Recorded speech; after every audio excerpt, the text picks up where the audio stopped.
Good touch bad டச்னா என்னப்பா? இது என்ன? செஸ்ட். லிப்ஸ். இது என்ன? இது என்ன? Shoulder part. கால்களுக்கு இடைப்பட்ட பகுதி. இந்த 4 இடங்கள் நம்ம உடம்புல இருக்கக்கூடிய பிரைவேட் பார்ட்ஸ்.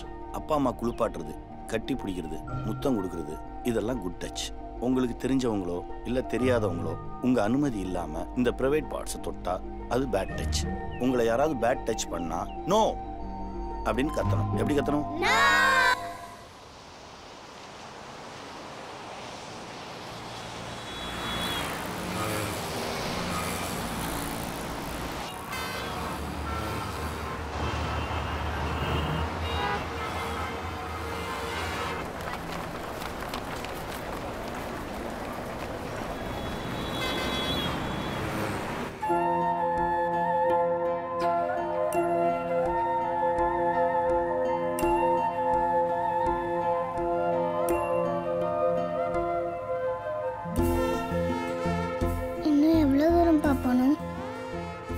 கொஞ்சம் தூரம் தான்.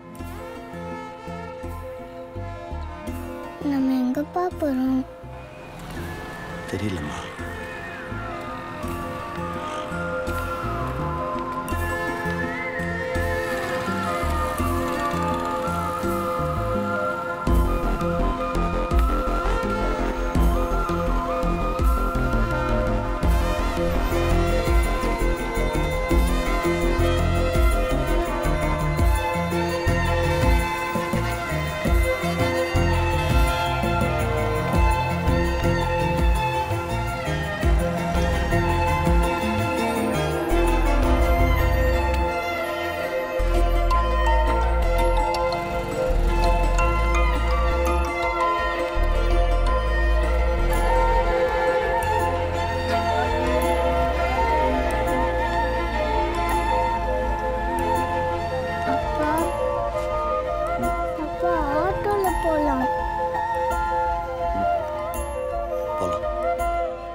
யாரா வேணும்?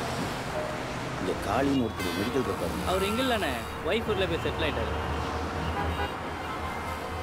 சரி.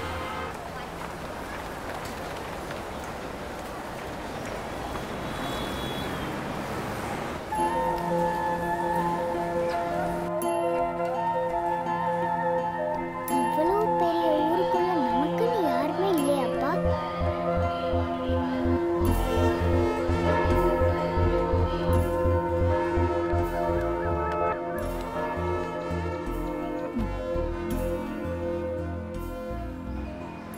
எனக்குன்னு யாருமே இல்லை.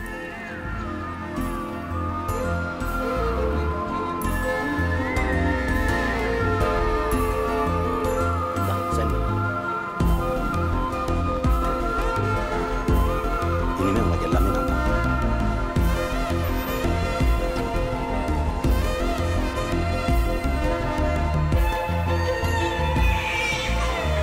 நமக்கு ரெட்ட குழந்தைங்க பிறந்திருக்கு. அகர முதல்வன் ஆதிரன். அப்போ உங்களுக்கு 2 வயசு இருக்கும். அம்மாவும் நானும் வேலைக்கு போயிட்டுருந்தோம். உங்களை வச்சுட்டு வேலைக்கு போகிறது ரொம்ப கஷ்டமாக இருந்தது. நீ எப்போ பார்த்தாலும் அழுதுகிட்டே இருப்பேன். அகரம் சேட்டை பண்ணிட்டு ராத்திரி பூரா முடிச்சுட்டு இருப்பேன். அதிகாலையில் அசந்து தூங்குவேன்.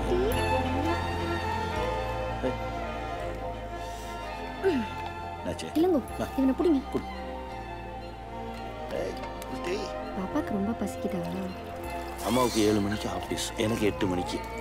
தூங்கிட்டு இருக்கிறவங்களை எழுப்பி குளிக்க வச்சு ட்ரெஸ் பண்ணி ரெடி பண்ணுறதுக்குள்ள வீடே போர்க்களமாக இருக்கும். ஒரு ரூபாய். ஆத்திரா ஆத்திரா குட்டி ட்ரெஸ் போட்டுக்கலாமா? ஜெசி, அந்த டிபன் பாக்ஸ் கழுவிட்டியா? ஸ்லாப்ல இருக்கு.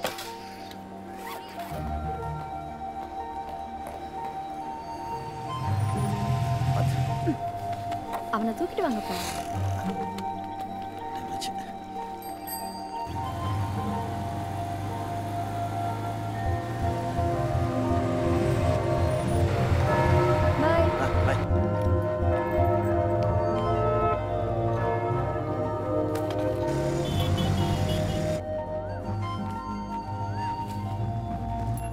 தினம் தினம் ப்ளே ஸ்கூல்லேருந்து உங்களை யார் கூட்டிகிட்டு வருது அப்படின்ற பிரச்சனை எங்களுக்குள்ளே வந்துகிட்டே இருக்கும். டார்கெட் இன்னும் முடியல, டாக்டருக்காக வெயிட் பண்ணிட்டு இருக்கேன். என் குழந்தைங்களை நீ கூட்டிகிட்டு வந்துறியா? Construction. And the fourth one is testing. And the fifth one. நான் இங்க அதை விட இம்பார்ட்டன்ட்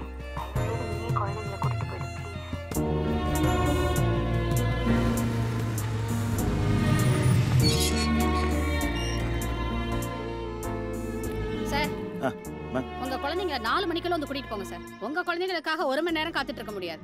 சாரி மேடம். சார், எங்களுக்கு குழந்தைங்க இருக்காங்க, குடும்பம் இருக்கு சார். அவங்கள காப்பாத்தாதான் இங்க வரோம். கங்காரு குட்டி மாதிரி எங்கே போனாலும் உங்களை தூக்கிட்டு போவோம்.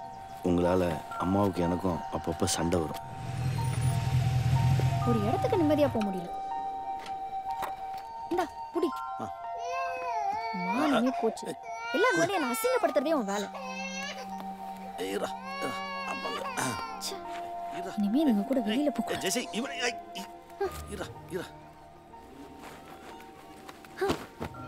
ஒரு டயப்பர் வாங்க முடியலையான்னு கேக்குறாங்க. எவ்வளவு சம்பாதிக்கிறோம்? வாங்கிருக்கலாம்ல.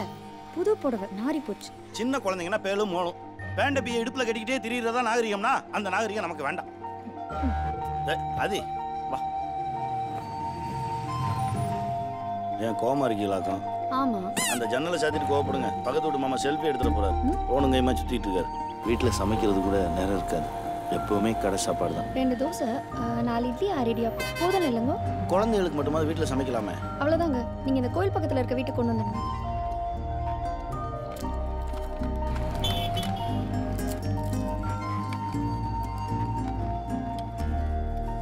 ஏன்டா டல்லாக இருக்க? 3 மாசமா இன்சென்டிவ் வரல சார். இந்த மாசமும் டார்கெட் அச்சீவ் பண்ண முடியல. கடன் கொடுத்தவங்களாம் திருப்பி கேட்டு டார்ச்சர் பண்ணுறானுங்க. என்ன பண்ணுறதுனே தெரியலடா. Understand these 3 major points. And the third one is called as நீ தான் சேர்த்து வச்சிருப்பல, ஒரு 50,000 ரூபா கூட இன்சென்டிவ் வந்தோடனே திருப்பி கொடுத்துறேன். எல்லா இடத்துலையும் கேட்டு கிடைக்கலடா. ஹலோ, கலெக்ஷன் காசை வாங்கிக்கோங்க சார். கமிட்மெண்ட்ஸ் நிறையா இருக்கு. ஐயோ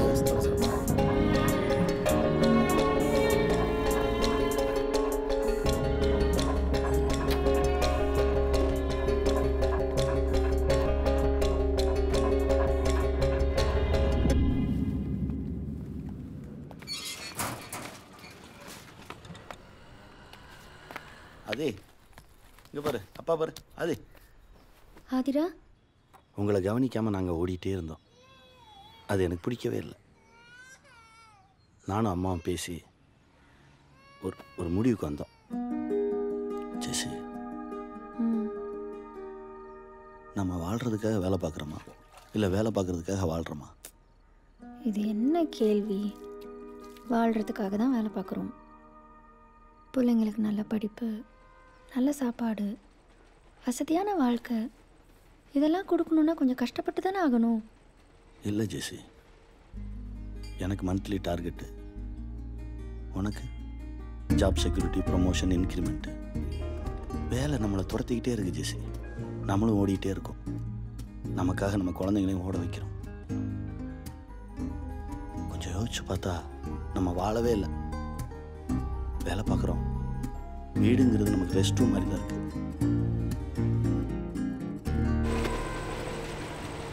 இப்படியே போயிட்டு இருக்கிறது எனக்கு பிடிக்கல ஜெசி.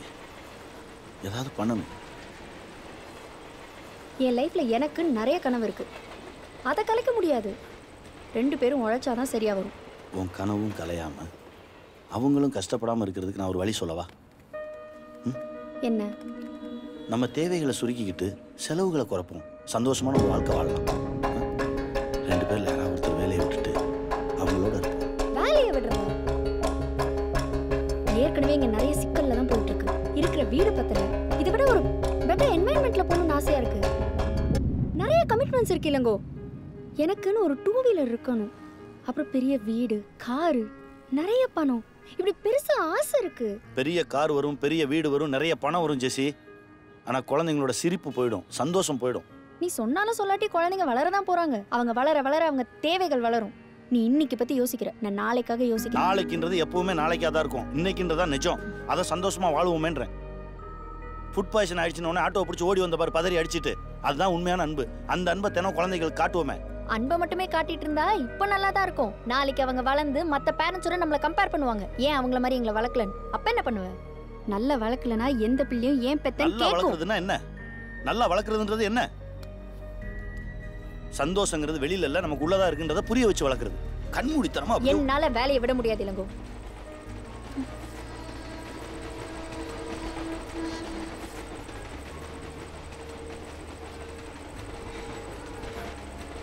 பைத்தியமாடா நீ?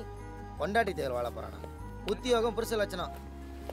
பொண்டாட்டின்றவன் நம்ம சுத்துற கயிறு காடுற பம்பர மாதிரி இருக்கணும். நாளைக்கு எல்லாத்துக்கும் அவகிட்ட கை கட்டி நிற்கிற நிலைமை வந்தா என்ன பண்ணுவேன்? அவ்வளோதான், முடிஞ்சிருச்சு. ஜெசி வேறடா.